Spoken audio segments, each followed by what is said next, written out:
Sedulur Sikep, yang berarti saudara Sikep dalam bahasa Jawa, adalah sebuah komunitas yang berpegang pada ajaran Samin atau Saminisme.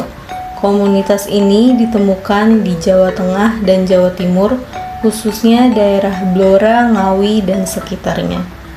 Ajaran ini mengedepankan kehidupan yang selaras dengan alam dan menekankan nilai-nilai sosial yang kuat. Pada mulanya, ajaran orang Samin berasal dari tokoh bernama Kiai Samin Suro Sentiko yang dilahirkan di Ploso, Jawa Tengah pada tahun 1859. Ia ditangkap oleh pemerintah Hindia Belanda karena tidak mau membayar cukai dan tidak mau turut serta dalam kerja paksa. Seperti tokoh perintis lain untuk kemerdekaan Indonesia, dia diasingkan ke Sawah Lunto, Sumatera Barat, hingga kematiannya pada tahun 1914.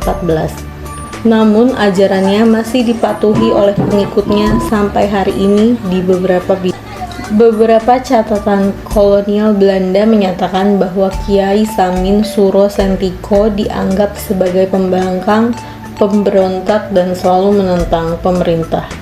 Oleh karena itu, ajarannya tidak dapat disebarkan, dan oleh aliran agama pada waktu itu mereka dianggap bid'ah dan dia harus diasingkan dari pengikutnya. Gerakan Samin memiliki karakteristik yang khas.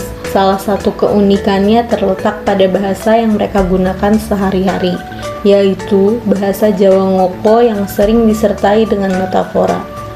Selain itu, mereka menjunjung tinggi nilai kejujuran serta melarang untuk mencuri dan berzina.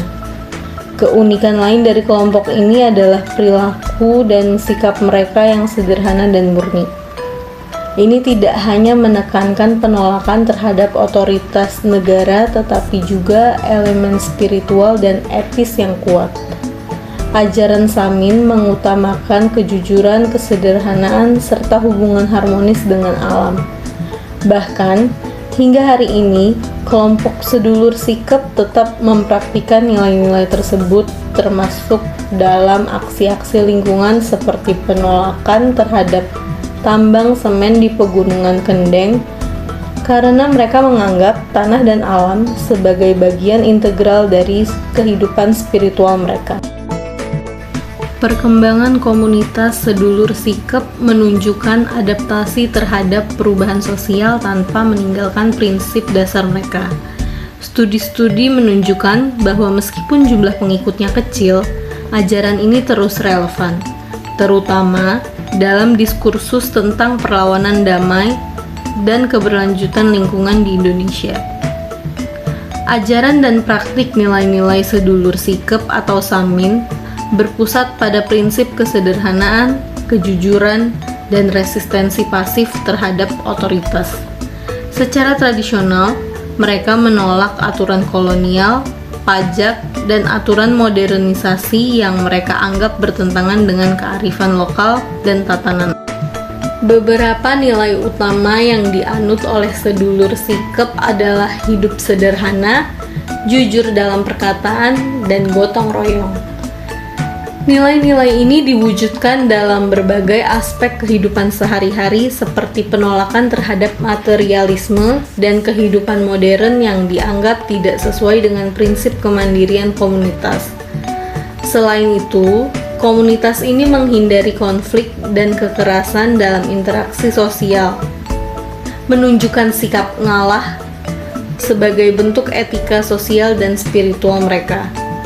Sedulur Sikep juga dikenal dengan perlawanan damai terhadap proyek-proyek industri yang dianggap merusak lingkungan dan kedaulatan mereka. Misalnya, mereka aktif menolak proyek tambang atau pembangunan infrastruktur yang mengancam keberlanjutan ekologis dan kehidupan agraris mereka. Ini menggambarkan bahwa nilai resistensi mereka bukan hanya terhadap otoritas negara, tetapi juga terhadap kapitalisme global yang membahayakan komunitas. Ajaran Sikep adalah kewajiban bagi masyarakat Samin. Sejak zaman Ki Samin Suro Sentiko, Ajaran ini telah diterima secara lisan dan ditransmigrasikan dari generasi ke generasi. Angger-angger partikel atau 18 pantang tingkah laku merupakan prinsip pengajaran sikap. Yang pertama, dengki atau iri. Yang kedua, srei atau kemiren atau cemburu. Yang ketiga, panasten, marah, tersinggung, atau membenci orang lain.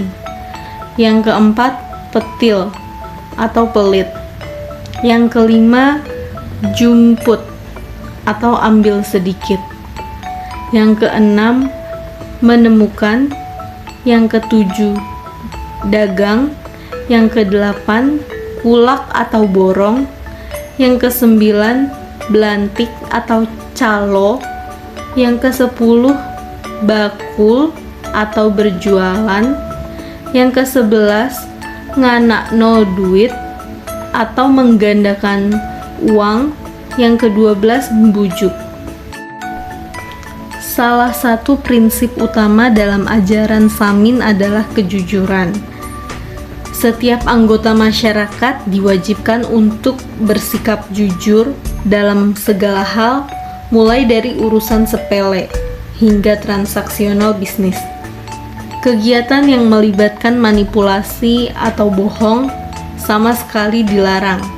Ini tercermin dalam slogan klasik mereka, jangan ngomong salah, jangan ngerjain salah, jangan berbicara palsu, jangan melakukan kesalahan. Masyarakat Samin sangat menekankan kesederhanaan dalam gaya hidup. Mereka menghindari konsumsi barang-barang mewah dan prevensi akan pakaian sederhana. Celana panjang dan ikat di atas kepala adalah contoh pakaian tradisional yang masih digunakan sampai saat ini. Gaya hidup sederhana ini bukan saja sebagai simbol kemiskinan, tapi juga sebagai cara untuk menghindari korban dari sistem kapitalis yang sering membuat orang-orang terobsesi dengan materialisme. Masyarakat Samin memiliki keyakinan tentang adanya Tuhan yang disebut Hyang Kuasa Yai. Mereka percaya bahwa Tuhan tersebut mengatur alam semesta dan takdir manusia.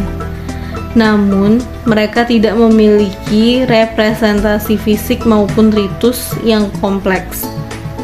Malah, interaksi langsung dengan Tuhan dilakukan melalui mediasi personal seperti semedi atau meditasi. Semedi ini dimaksudkan agar individu dapat mendapatkan petunjuk spiritual dan meminta perlindungan. Kitab suci masyarakat Samin bernama Serat Jamus Kalimasada. Dokumen ini berupa puisi-puisi yang mengandung pesan moral dan etika. Isi kitab ini dideskripsikan sebagai instruksi hidup yang lengkap, mulai dari aturan pergaulan hingga strategi menghadapi tantangan dunia nyata.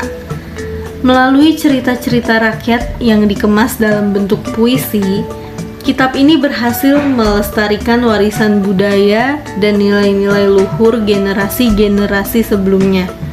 Upacara adat seperti ziarah makam leluhur masih dilakukan dengan sungguh-sungguh oleh masyarakat Samin.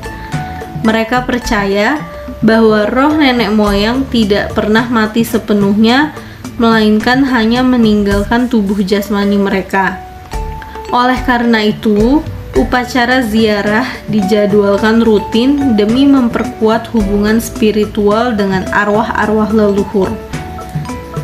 Sebelum melakukan aktivitas harian apapun, mulai dari bekerja di sawah hingga berbelanja di pasar, masyarakat Samin biasanya melakukan doa singkat untuk memohon perlindungan dan keberuntungan dari Tuhan. Doanya sederhana dan efektif dalam membersihkan pikiran dan mensyukuri anugerah Tuhan. Dengan mempertahankan ajaran moral seperti kesederhanaan dan hubungan harmonis dengan alam, sedulur sikap dapat memperkuat identitas mereka dan berkontribusi pada keberlanjutan jangka panjang komunitas lokal. Strategi adaptasi ini juga menciptakan peluang bagi keterlibatan dalam pengelolaan sumber daya dan mitigasi dampak lingkungan melalui kolaborasi lintas sektor. Keberadaan masyarakat Samin mendapatkan respon yang beragam dari pemerintah dan masyarakat luas. Pemerintah daerah Blora misalnya melihat potensi daerah ini dan berusaha memberdayakan mereka. Meskipun partisipasi masyarakat Samin terhadap pemerintah masih rendah akibat kurangnya informasi dan sikap apatis terhadap kebijakan tersebut. Di sisi lain, masyarakat umum seringkali menganggap ajaran Samin sebagai menyimpang, sehingga ada diskriminasi yang terjadi antara penduduk Samin dan non-Samin. Ajaran Samin juga berpengaruh dalam wacana gerakan sosial dan budaya lokal di Indonesia saat ini. Dengan prinsip ekosentrisme dan ekofeminisme, ajaran ini meningkatkan pentingnya menjaga lingkungan dan menolak eksploitasi sumber daya alam seperti penolakan terhadap pembangunan pabrik semen di Pati. Selain itu, nilai-nilai Pancasesanti yang diajarkan kepada masyarakat Samin mendorong perilaku kolektif yang positif dalam pengelolaan lingkungan, menciptakan tradisi yang mengedepankan keadilan sosial dan pelestarian alam.